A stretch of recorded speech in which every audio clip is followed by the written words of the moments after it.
ଏ ଭିଡିଓଟା ମୁଁ ବନେଇବାର ରିଜନ ଏଇଟା କି ଆପଣମାନେ ଯାହା ଦେଖୁଛନ୍ତି ଏବେ ପିଲା ଏଫଏମ୍ କଲେଜର ଯୋଉ ଝିଅ କଥା ସୌମ୍ୟଶ୍ରୀ ଦିଦି, ସିଏ ଯାହା ସବୁ ଲେଖିଲେ ଯାହା ସବୁ କହିଲେ ଏସବୁ ବୟାନ ଏବେ ଦେଖିବା ପାଇଁ ମିଳୁଛି ନ୍ୟୁଜରେ।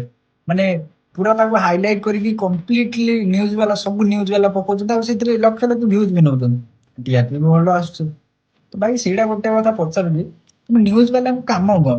ଯୋଉ ନ୍ୟୁଜକୁ ଯୋଉ ଟାଇମରେ ଦେଖିବା କଥା ସେଇ ଟାଇମରେ ଦେଖିବ ନା, ଠିକ ଟାଇମରେ ଠିକ ନ୍ୟୁଜ ଦେଖେଇବ। ଭାଇ ତାକୁ ଠିକ ଟାଇମରେ ନ ଦେଖିକି ତମେ ଏବେ ପକଉଛ ଯେତେବେଳେ ସେ ଦୁନିଆରେ ଚାଲି ହଉଛନ୍ତି। ବଢିଆ ସିଷ୍ଟମ ଭାଇ ଅଲଗା ପ୍ରକାର କାମ କରୁଛି।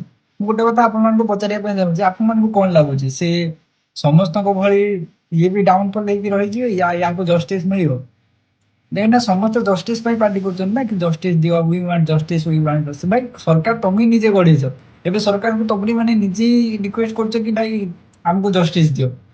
ୱାଇ?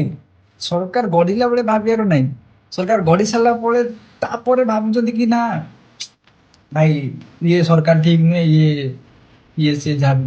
କେହି କିଛି ସରକାରଙ୍କୁ ଗାଳି ବି ଦେଇ ଦଉଛନ୍ତି, ଶୋଧି ଦଉଛନ୍ତି ଭିଡିଓରେ। ଭାଇ କଣ ଫାଇଦା ଏବେ ଏଗୁଡା କରିକି? ତମେ ଭାଇ ଯେତେବେଳେ ସରକାର ଗଢିଲ ସେତେବେଳେ ତ ଭାବିବାର ଥିଲା ନା ଏଇଟା ସରକାରର ଭୁଲ, ୟା ସିଷ୍ଟମର ଟୋଟାଲି କିଛି ଜାଲ ଅଲଗା ବିଛା ହେଇଛି, ସେଟା ଜାଣିପାରୁଥିବ। ଯୋଉ ନ୍ୟୁଜରେ କହୁଛନ୍ତି ଯୋଉ ଡେଡ ବଡିକୁ ଯୋଉ ପଛପଟୁ ନେଇଯିବା କଥା, ସେଇଟା ବି ଶୁଣିଥିବ। ତ ଟୋଟାଲି ମୁଁ ଏଇଟା ଜାଣିବା ପାଇଁ ଚାହୁଁଛି ଅଡିଏନ୍ସ ମାନଙ୍କ ଆପଣମାନଙ୍କ ମତ କଣ, କି ୟାଙ୍କୁ ଜଷ୍ଟିସ ମିଳିବ ନା ନାହିଁ? ଏଇଟା କମେଣ୍ଟ ସେକ୍ସନ ଖାଲି ପଡିଛି, କମେଣ୍ଟ ସେକ୍ସନରେ ମେନସନ ଦିଅନ୍ତୁ। ରହିଲି, ଧନ୍ୟବାଦ।